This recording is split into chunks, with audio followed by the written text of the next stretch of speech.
Welcome back to another episode of our Budget Miata build presented by Nankang Motorsports and Race Pack. Today we're getting down and dirty with the suspension and brakes.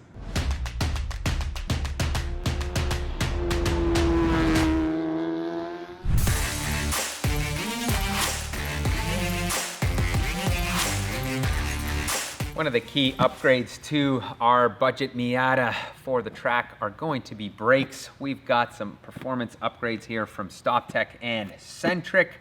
Also, we've got some sway bars we're gonna be putting on to reduce some of that roly-poly that the Miata suffers from. And finally, we're going to be doing some coilovers so we can adjust our suspension, dial it in, make sure that this whole car is a lot of oversteer goodness for all the YouTubers that are gonna be driving it. So let's have a look at what we have on the car right now and what we're gonna upgrade. All right, so obviously we're gonna be replacing these wheels and tires. We're gonna be running some Nankang tires and, well, wheels, we're gonna leave those for a reveal for later. And I mean, check out how small the brakes are on here. Like, these are absolutely tiny, but they do the job. Like, these are adequate brakes that that you can use for moderate track use. However, because we're going to be doing some serious track abuse, we're going to be upgrading to a set of larger rotors and calipers, and they bolt on. We'll show you that in a minute. And suspension wise, well, I mean, it looks all fine. It's all stock and whatnot. So the big thing is, you see the way this is made. This is a double A arm, right, DP? Something like that, yeah. And to get this out is kind of a pain in the bum. It's gonna be a little bit of work, so I think it is time we get down to that.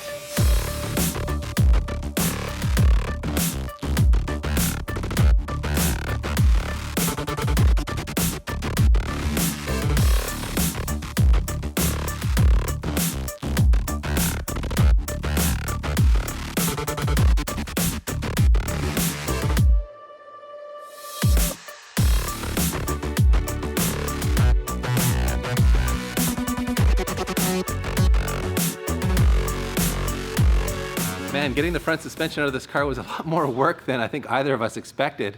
It's a double A-arm setup, and you know, typically you undo the bolts at the top and one or two bolts at the bottom and you can just drop it out of there, but the way it sits down in the lower control arm, you really have to like loosen everything off, and we even had to undo the lower ball joint. It was a real job to get it out of there. We had a little pry bar action in there. Anyway, eventually we got the stock stuff out, and it is now time to swap in our track coilovers. These are Fortunato 510 series. So this is like their, I guess you could call it their entry-level track setup. So they have their 500 series, which is more like a street and light track duty setup.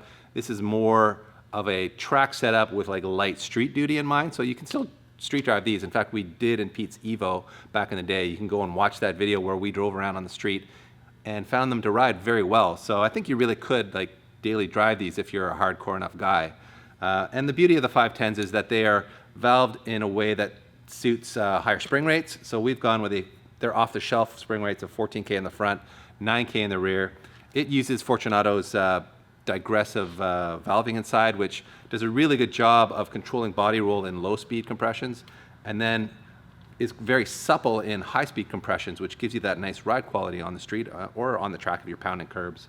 So it's a really good setup that gives you kind of the best of both worlds. These are single adjustables. They say it adjusts both compression and rebound with the one, but ultimately you're mostly adjusting rebound and therefore handling balance. So we can stiffen and soften these up to adjust the front to rear roll rates and therefore adjust the handling balance of the car with our dampers. They've made a bunch of changes, by the way, on these Gen 7s. Yeah, these are looking nice. Really good. You can see they've gone with like new aluminum collars here, which have a lock bolt on this one and a little lock Allen on the lower one, where before they were like kind of just like a pressure fit. They've also changed their springs out to a new fancy, what is it called? Something silicone, chromium silicone. I forget the exact name of the spring, but it is a higher quality spring, which apparently improves ride quality and also has a more durable finish on it. So it'll take these Canadian winters that we will no longer be exposing this Miata to. They've changed up all of their aluminum parts are CNC'd now to reduce weight without compromising strength in any way. So they've really done a pretty comprehensive re-engineering of this Generation 7 package, which is exciting for us, but also a little depressing for me because I have the Generation 6s on Connie, so it's tempting to send those back for a tune-up. But anyway, I'm getting off track. Let's bolt these puppies up here. We're going to just take a rough guess at ride height. We're going to have to put it on the ground eventually and adjust that, which, by the way, these are separate ride height adjustability on here without affecting the damper itself, which is really nice as well. So yeah, I think it's time to bolt these things up, Pete. Let's get to it. With the coilovers in place, it's time for some brakes, starting with the StopTech Sport Rotors. You guys know that we are big fans of StopTech Sport Rotors. We run these on pretty much everything these days. The drift cars, the S2000. We found them to be really durable, really high quality materials used in them. We've never warped a set. I don't think we've even worn a set out. And on the S2000, that's a lot of track miles. So we figured it should be more than capable of handling what our YouTube friends will throw at the brakes on this car. But we did decide to upgrade to the sport brakes. So the non-sport brakes that were on here originally had a 10.4 inch rotor. This is an 11 inch rotor that comes on this sport model, which I think was optional on like pre-03 cars, and then all the 03 to 05 cars had these sport rotors on them, as well as the bigger sport calipers that we'll show you in a moment. So we will just pop these on here. Come saw. Here's our original caliper, painted this lovely shade of Big Bird yellow. You're gonna miss it? Oh, are we man. gonna repaint ours yellow? I mean, I Pay think tribute or what? if we were gonna keep these on here, I think we'd maybe paint them black or red or silver, but Big Bird yellow is an interesting choice. This is our replacement caliper for the sport brakes. This is from Centric Parts, who of course are part of the same company as StopTech. And as you can see, the piston size is quite a bit bigger on the sport brake. If you look at the pistons on the inside here, you might get a better idea, but it's substantially bigger, maybe 25% bigger. I don't know the exact number, I'm just guesstimating there, but point being, this will, other than leaking brake fluid on us, this will give us a sportier brake feel, I hope. We'll find out. So let's bolt those on there. By the way, we're also going to pick up a larger brake pad with these bigger calipers, so we'll have more swept area, pressing down on these bigger rotors, so we should have good initial bite. And obviously with a larger rotor and a larger caliper, you've got more heat sink. And heat sinks are a good thing to have on brakes, because ultimately when you're pounding on them at the racetrack, that's what's going to absorb and shed all that heat. So we think going up to the bigger sport brakes makes some sense, basically for that heat sink advantage that they have. Sport calipers bolted on, and these are our old non-sport pads, which you can see a little Tweety Bird yellow left on them from that tuning job. And these things are glazed to a high shine, reducing all of its friction capabilities. So those are going in the garbage. And in their place, we are swapping in these StopTech sport pads, which we've used before. As a matter of fact, we put them on the abandoned STI, didn't we, PT? We did, yeah. The original pads that we put on the S2000 were also these. And we did track test them on that car. And they worked surprisingly well for what is basically a street pad. But they do take some light track duty use quite well, in fact. So given how light this car is, we're hoping we can get away with the sport pad. We think it'll stand up to the kind of abuse the car is going to see. But if they don't, then we'll swap on a more aggressive brake pad at that point. So we're going to give these a try and see how they work out as a light duty track pad. So that's our plan up front. Out back, it's going to be more of the same. So let's jump out there.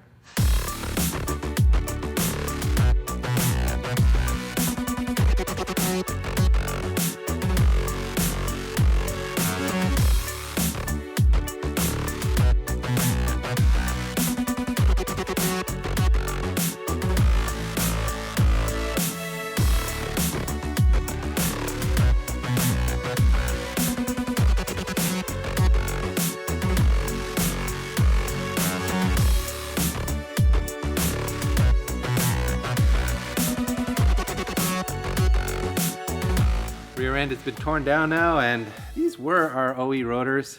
Probably not the original rotors, but man, look at these little frisbees. They're so light. It's like a dinner plate. I feel like I should have some coleslaw on there. Anyways, you can see they are a solid rotor, not a ventilated one, and we are replacing them with the StopTech Sport rotors, which, as you can see, are quite a bit bigger.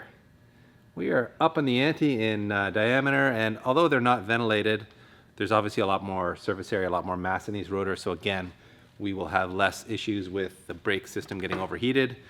So that will be our solution on the rotors. And then we, of course, have the same solution for calipers. We've gone again with the Centric replacement calipers. This is the OE Sport caliper. And amazingly enough, all the sport stuff just bolts up because NA, NB, Miatas, they're just all the same. Everything bolts up. So we should mention, though, the whole parking brake thing with that was a weird one. That bolt there has Yes. to come out, and there's like a Yes. hex adjustment to adjust your parking brake properly. It took us a while to figure that out. So did. if you're struggling, We had to consult the internet on that one. So Take yeah, that bolt out there. comes out. There's a little Adjustment. an Allen head in there to adjust how tight the e-brake is on. So that was a bit of a weird one. So we'll pop that on. And oh, by the way, we should mention that we are running all new braided brake lines from StopTech, front and rear. These are the rear ones, which is quite an interesting setup on the Miata. Here's the stock rear brake line, and you can see it's got this distribution block located on the inboard side, and that links up the brakes to the other side. So rather than like this, this is crimped on here. So to solve that problem, StopTech sends you a whole new distribution block that this braided line then just screws onto. So yeah, well done StopTech to make a full replacement unit for the rear brakes on this car. And obviously the advantage of a braided line, for those of you who don't know, first of all, the braided sheath gives you an added layer of protection against the line getting cut or nicked at the racetrack. These things can happen, but they also have less expansion to them. So it gives you a firmer brake pedal feel with a braided line like this. So that is a win-win situation. So those will go on.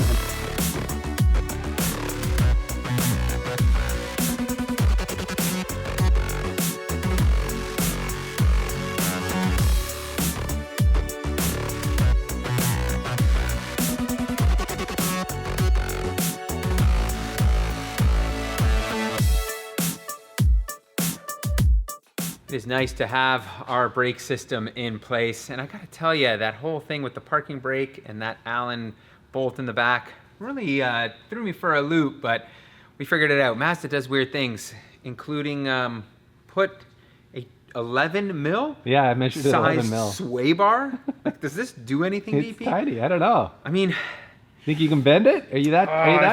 I definitely can't bend it like this. I am no Andre the Giant, but let's see if it bends over my knee without me breaking Don't my hurt knee. yourself. Yeah. Oh yeah. Ah! Oh yes. Beast mode. Well, we're not using that, that's for sure. It is done. What we are going to is an Eibach adjustable sway bar. This is 15 mil, much stronger. I'm not even gonna try because that I can feel has a lot more strength to it. And we are dialing it in for max oversteer. We're going with the stiffest setting possible. We actually had to buy some new end links because the other ones were so rotted. So I'm gonna bolt this up here and we are gonna call the rear end complete. We're finishing off our install here with an Eibach sway bar. This is 27 mil versus 22. I'm not gonna try to bend this.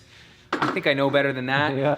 So this is gonna provide us obviously the same benefits as the rear in the sense that we're gonna have less body roll. However, if we do find that this bar is a little bit much up front, we might, if we don't have enough oversteer that we want, what we may do is go back to our stock bar. I find it's a front wheel drive trick, right, DP, where you go with a really stiff rear sway bar. Yeah. And then leave the stock one up front. So I think we'll be okay. I think this thing will be pretty oversteered. well, we'll see. I want this thing full oversteer. I want to make sure it's wanna right at challenge that people. ragged edge for everybody. All right, make it entertaining. You know. I'm on board. So, all right, well, I'm gonna finish this up. As you can see, pretty easy install. And then we're gonna bolt the wheels on and see what this thing looks like with its lowered ride height. See how close we got on the ride height, PT? And no, we're not revealing the new wheels and tires just yet. You'll have to wait for the next episode for that. Dude. Well, a little tucked in the front. I mean, the front's a It's a little little low, and the offset is hilarious now. Yeah. Pretty cool seeing this thing. Yeah, on the man, it ground. looks good. It's low. All right, everyone. I think we're calling that a wrap on this episode. Pretty exciting to have new suspension, new brakes, new sway bars underneath this car. It is that much closer to being ready to actually turn some times at TMP. And I think maybe for our first track test, Pete and I will have a battle to get this thing rolling. Of course, that's the only way to do Just, it. you know, set some times and see if any of you YouTubers or you racers out there can come and take us down. That'll be fun to see. So yeah, like I said, next episode you will see our new wheel and tire package as well as some other cool stuff. So stay tuned for all of that. Thank you very much for watching, everyone, and we will be back with more Miata content very, very soon. Probably next week, as a matter of fact. Finishing off the Finishing off our install here with our 27 mil iBox sway bar, getting rid of our 22 mil, I said rear bar, and that was front. Yeah.